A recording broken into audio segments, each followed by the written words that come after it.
When people say that Carney is a progressive conservative, what they really mean is that he's a red Tory. He's on the right wing spectrum of the Overton window.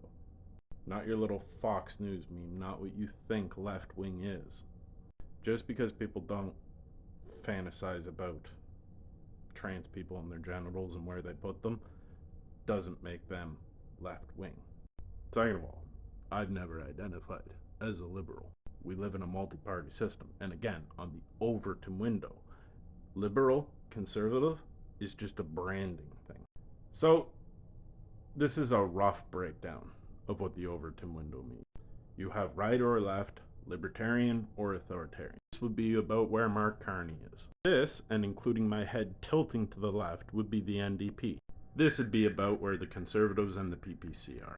This would be about where I am, a center-right green libertarian, if you want to put a label on it. But again, these are fucking labels, and people tend to fluctuate back and forth.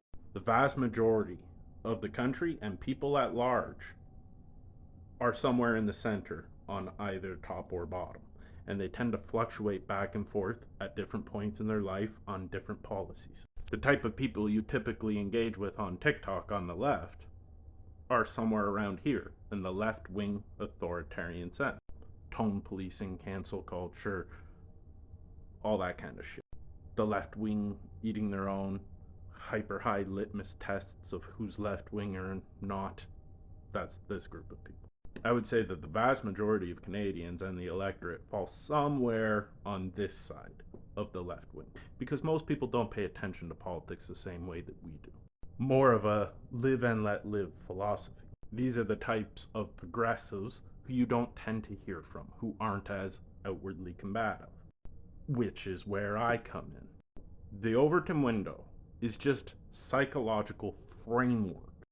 Attaching too much of your identity to, ooh, I'm right wing or I'm left wing, certain things are going to skew you towards either side of the spectrum. The Conservative and Liberal Party, the NDP, that's all just politics and branding, using this framework. Every single party that we have operates in this top corner. That is the pro-corporate status quo.